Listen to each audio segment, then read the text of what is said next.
Radio France Internationale. Bonjour à toutes et à tous. Il est 17h à Paris, 18h à Gaza, 21h à Islamabad. Le journal en français facile. Adrien Delgrange. Au sommaire de cette édition du 18 janvier, cette montée soudaine des tensions armées entre l'Iran et le Pakistan. Des frappes iraniennes ont visé le territoire pakistanais. Le Pakistan, à son tour, a visé l'Iran.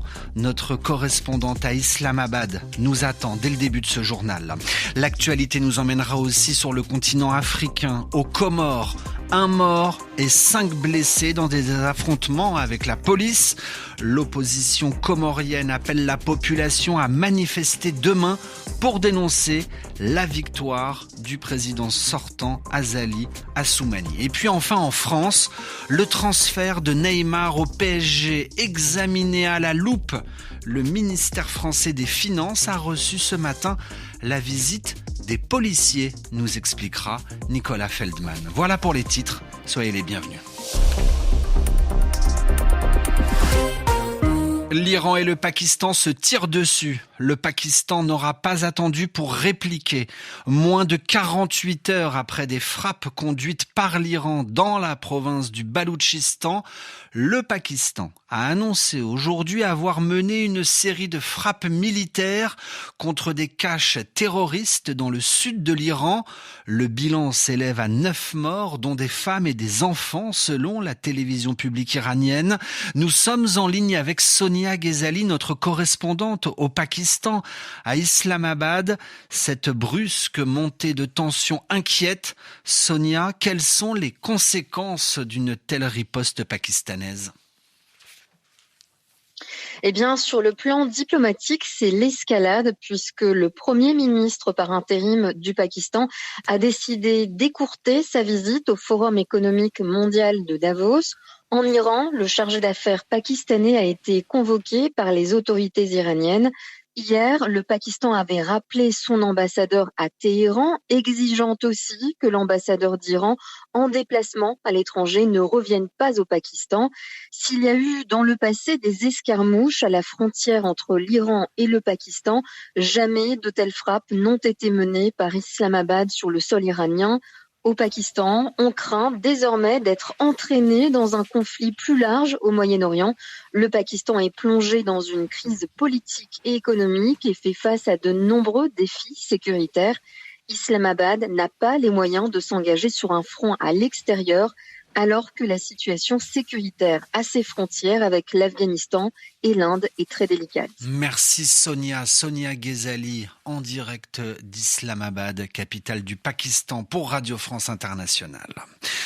Seront-ils entendus? Les eurodéputés réclament un cessez-le-feu permanent à Gaza. Le Parlement européen, réuni à Strasbourg, appelle dans un texte à un arrêt des combats permanents et à la reprise des efforts vers une solution politique, à condition que tous les otages soient immédiatement libérés sans condition et que l'organisation terroriste du Hamas soit démantelée.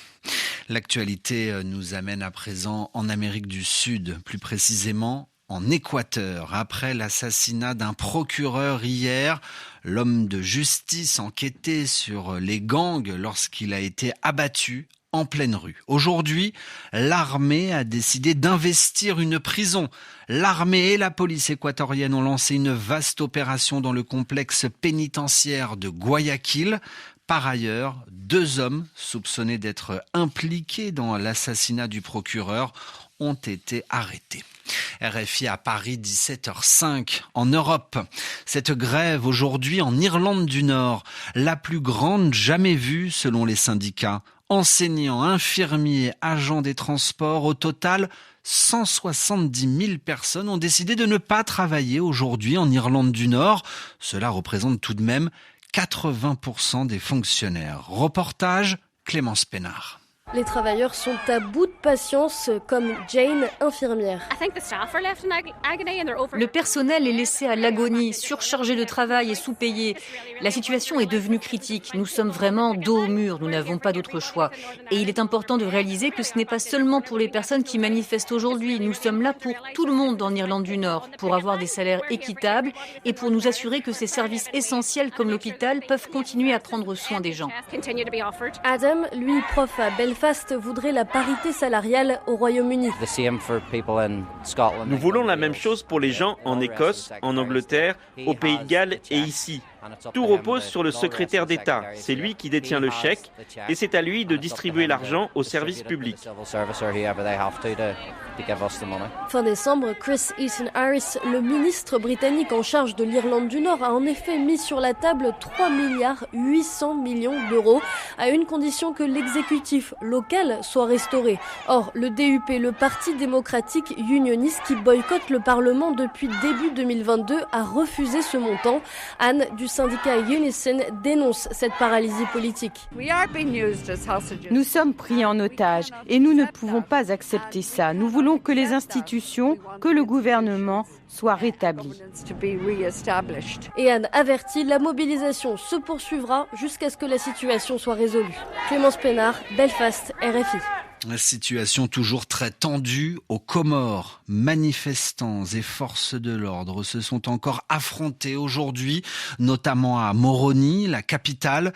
Une personne a été tuée. 5 autres blessés. Le mouvement de protestation a débuté hier après l'annonce des résultats de l'élection présidentielle. La commission électorale a annoncé la réélection d'Azali Assoumani avec presque 63% des voix. Mais l'opposition dénonce une fraude grossière. L'opposition comorienne qui appelle le pays entier à manifester demain, vendredi. Les Nations Unies annoncent qu'un avion de transport humanitaire s'est écrasé ce matin dans le sud-ouest de la Somalie. Bilan 1 mort et 2 blessés. L'appareil transportait une cargaison humanitaire du PAM, le Programme alimentaire mondial. Il est sorti de la piste au moment de son atterrissage dans la localité d'El Bardé. Une enquête a été ouverte pour éclaircir les circonstances de l'incident. Souvenez-vous, c'était le plus gros transfert de l'histoire du football. Nous sommes à l'été 2017. Le joueur de football Neymar quitte le FC Barcelone, s'engage au Paris Saint-Germain pour la somme record de 222 millions d'euros. Mais 7 ans plus tard, la justice française s'interroge. Le PSG aurait-il obtenu des faveurs ? Se serait-il arrangé pour éviter de payer à l'État français des dizaines de millions d'euros supplémentaires ? Nicolas Feldman, bonjour. Bonjour. Des perquisitions ont été menées aujourd'hui. Oui, des policiers, des juges ont visité des bureaux du ministère de l'économie et des finances. Ils recherchaient des documents. Les enquêteurs se posent en fait une question. Oui ou non, le PSG a-t-il reçu de l'aide ? S'est-il arrangé pour payer moins d'impôts lors de la signature de Neymar au PSG ? L'affaire, elle remonte à l'été 2017. Le PSG rêve de recruter la star brésilienne. Montant du transfert, 222 millions d'euros. Mais voilà, le club réalise qu'en plus de cette somme, il pourrait devoir payer des dizaines de millions d'euros de plus à l'administration fiscale. D'après le site d'information Mediapart, l'ancien directeur de la communication du PSG aurait alors contacté des responsables politiques pour l'aider à payer moins d'impôts sur le transfert de Neymar. Les journalistes publient aussi des messages dans lesquels le ministre du budget de l'époque, Gérald Darmanin, semble donner son accord. Ce sont tous ces éléments aujourd'hui qui interrogent les policiers.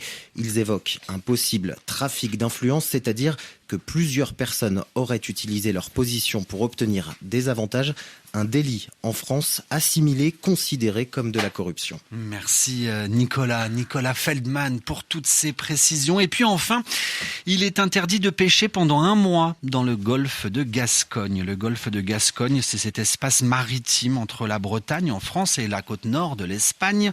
De Brest donc à la Corogne, interdiction de prélever des poissons dans la mer jusqu'au 20 février prochain.